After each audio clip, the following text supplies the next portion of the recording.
Welcome to CARICOMP Insider, where high-tech facial recognition meets real-world intelligence.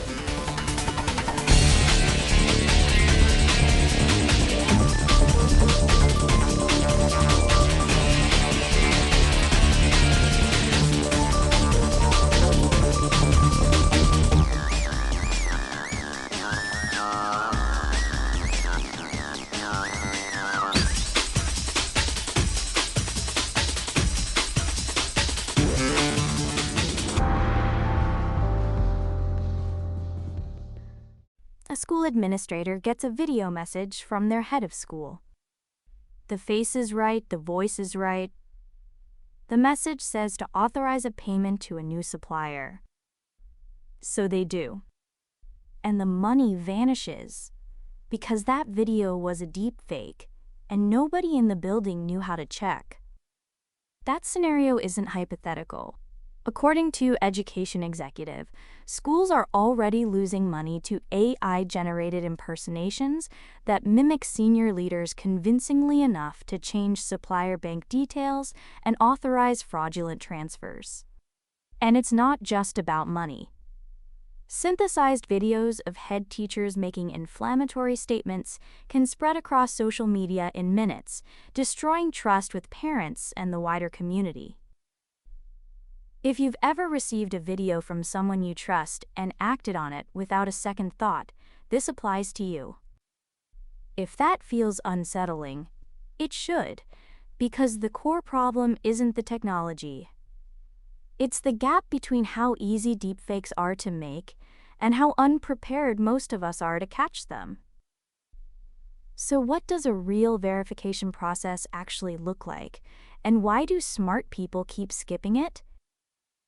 The mistake almost everyone makes is treating their own emotional reaction as proof. A video looks real. It sounds real. It shocks you. And that shock bypasses every critical filter you have.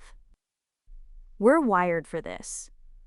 Humans evolved to detect lies by reading faces and listening to tone. When something passes those ancient checks, our brains stamp it as authentic.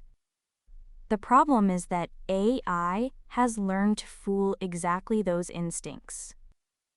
According to research published in MDPI, teachers in UK schools consistently underestimated how easy deepfake tools are to use. Meanwhile, their own students equated AI mostly with text tools like ChatGPT, even as sexualized deepfakes were circulating in their school communities with zero formal education provided about them. And the numbers on that education gap are striking. According to the Center for Democracy and Technology, only 38% of students said their school had given them any guidance on telling AI-generated content from real content.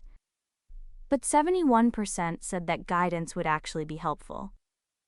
That's a massive gap, nearly double the demand compared to the supply. Students are asking for help that institutions haven't figured out how to give yet. Staff aren't much better off.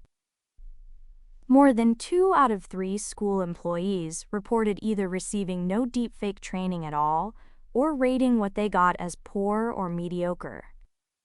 For investigators and analysts, that's a red flag about institutional readiness. For everyone else, it means the adults in charge of protecting kids often can't identify the threat themselves. So what does proper verification look like? Picture a counterfeit banknote, and this analogy comes straight from the research.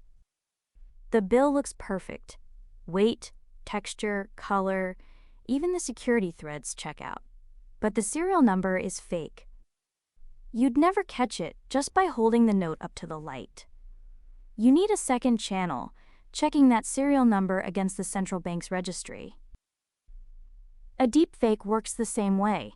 The video in front of you is the banknote. It will pass every visual inspection your eyes can run. The secondary channel is what saves you. That means calling the person who supposedly sent the video on a number you already trust. It means checking the email address against official records.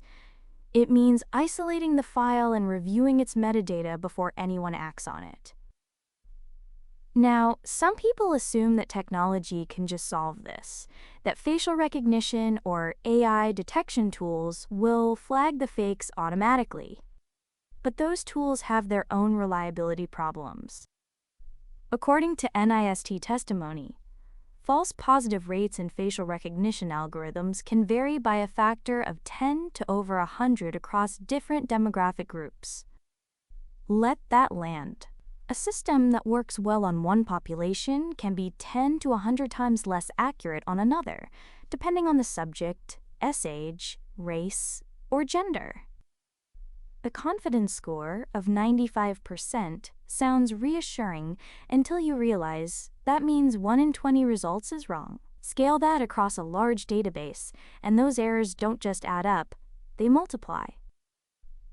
For professionals running investigations, that means a candidate match from a facial recognition system is a starting point, not a conclusion. For the rest of us, it means no single tool, not your eyes, not an algorithm, should be the last word on whether something is real.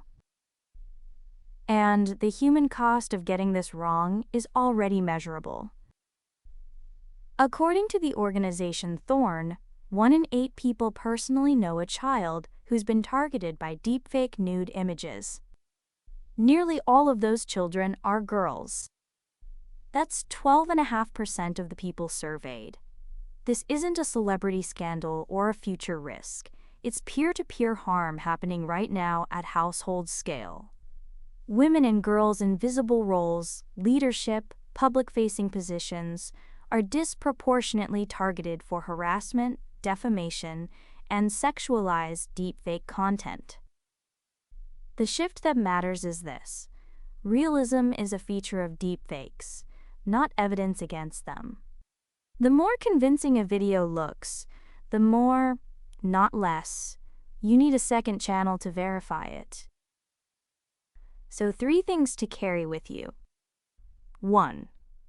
If a video shocks you into action, that shock is exactly the reason to pause. 2. No visual inspection and no algorithm gives you a yes or no answer. You always get a probability, and probabilities are wrong often enough to matter. 3. Verification means a separate, trusted channel. Call the person. Check the metadata, confirm through a path the faker can't control. Whether you're protecting a school budget or just deciding whether to believe a video in your group chat, the rule is the same. What you see is the question. The answer comes from somewhere else entirely. The full story's in the description if you want the deep dive. Now you know something most people in this industry don't. Use it. And when you're ready to put it to work, caracomp.com. We'll see you tomorrow.